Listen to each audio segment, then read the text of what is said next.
You got it, you got it. Pull up, pull up, pull up or shut up. You got it, you got it. Pull up or shut up.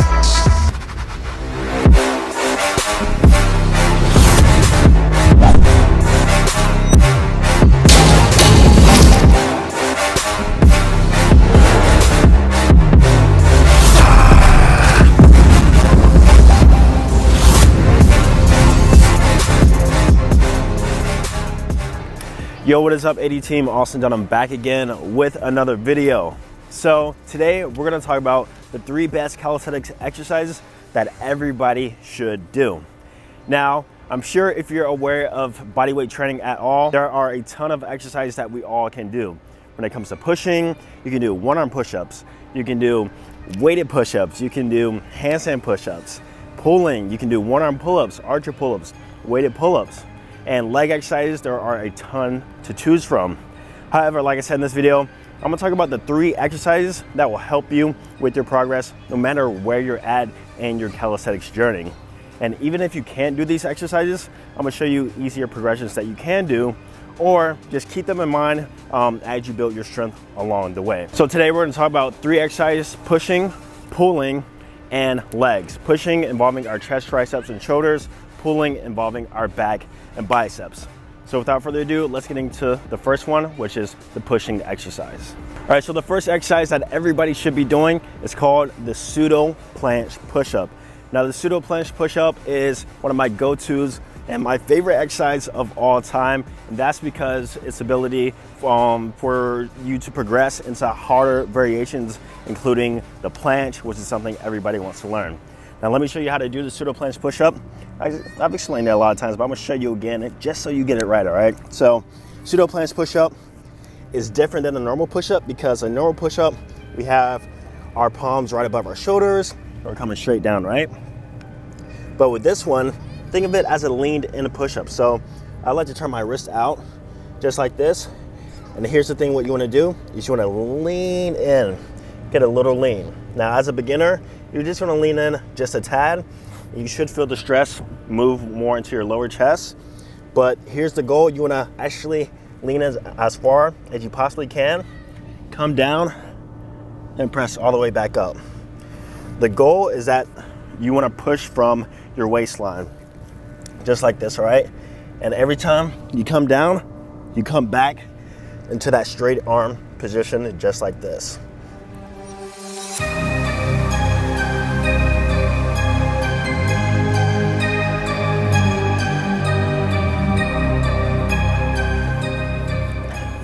Now actually that is an easier progression towards what's called the tuck planche push-up and also the straddle planche push-up or the full planche push-up, aka no legs push-ups. So if you're doing reps of the Pseudoplanche push-up, it is gonna make you stronger when it comes to doing those movements, and it transfers really well into bench press and also learning the one-arm push-up if you haven't learned that one yet.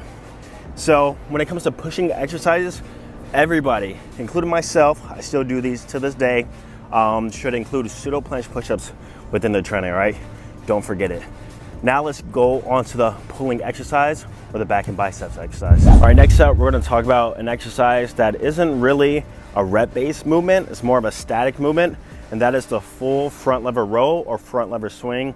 You can call it either one. So this exercise, you can do it in a tucked variation or in a full variation. All it simply involves is a pull-up bar. And once again, this is a straight arm movement.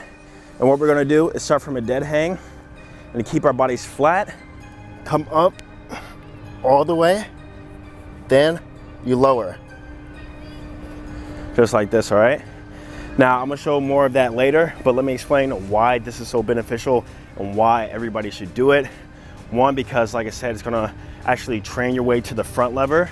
And instead of training just boring static positions like holding a normal front lever, you actually get stronger through that full range of motion, making the front lever actually more easily attainable, because believe it or not, you will get stronger faster training through that full range of motion just like that. All right, and being strong in the front lever means you got a stronger back, which means you got a stronger core, and that's also going to help you out in many other areas of body weight training. Now let me show you the easier variation of that if you can't do the full one just yet. So what you want to do is simply do it in a tuck variation. So start from a dead hang, bring your knees into your chest, come up with a flat body, straight arms, all the way up, then just lower slowly, all the way down.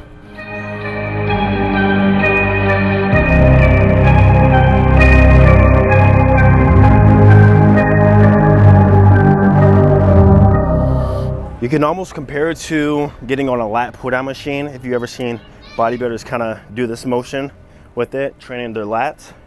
Think of it the same exact way. We're just doing it with our body weights and with the pull-up bar. So you get the double whammy benefit of there, getting strong in the front lever and that straight arm strength while also training our lats too. So now we get the pushing exercise, the pulling exercise that everybody should do. Next up, let's talk about the legs, all right? In calisthenics, we don't skip leg day, all right? I know a lot of people do, but here over at Austin Dunham's channel, 80 Workout, we do not skip leg day. So with that being said, we're also not skipping hamstrings. So hamstrings are a vital part of your leg when it comes to strength and also the aesthetic of the leg. And something that I feel everybody should do or everybody should try and learn is what's called the Nordic Curl or the glute ham raise. So what this essentially is a body weight hamstring curl. Think of a bicep curl using a weight on our biceps. However, this time we're lifting our whole entire body weight up just with our hamstrings. Now, I will be honest with you, this movement is a bit difficult. And for me personally, it took me a lot of sets and a lot of negatives to actually do it with full range of motion, also with good form. Now, real quick, I'm gonna actually give you some form tips that I see a lot of people screw up. So when you're doing this movement, keep in mind, you wanna keep your pelvis tilted forward. Almost think of a posterior pelvic tilt. So thrusting your pelvis forward and keeping your spine aligned, all right? So you don't wanna be bending at the waist or bending too far back here. Pelvis forward, spine aligned. Then you wanna come down at a flat 45-degree angle, keeping a straight body line the whole entire time, feeling all the pressure and all the activation within your hamstrings. Because once again, this is a bodyweight hamstring exercise. So, like I said, if this movement is also too hard for you, just simply do negatives by starting from the top position and lowering yourself down at the bottom. You can do this on a Smith machine. You can do this on a glute ham raise machine. That's my preferred way of doing it. Or you can do it on different benches or anything where you can really support your knees and your feet and your body weight without you busting your face open, essentially. So guys, definitely be sure to try that one out. I started doing it probably 6 months ago. This made a huge difference when it comes to the aesthetics in my legs, my hamstrings, and also building more of that body weight leg strength, all right? So guys, that was today's video. Remember, do those 3 exercises: the Pseudoplanche Pushup, the full front lever swings or rows, and if you can't do that, do the tuck variation, and do glute ham raises. I promise you, you're gonna get full body strength easy when it comes to pushing, pulling, and leg training. Now guys, hope you enjoyed this video. Remember, here in the next few weeks, I will be having an app releasing soon called 80 Workout. You guys are gonna love it, trust me. So definitely be sure to sign up for the VIP list down below in the description. If you're new here, be sure to subscribe. I'll see you guys next week in the next video. See you guys in the next one. Peace.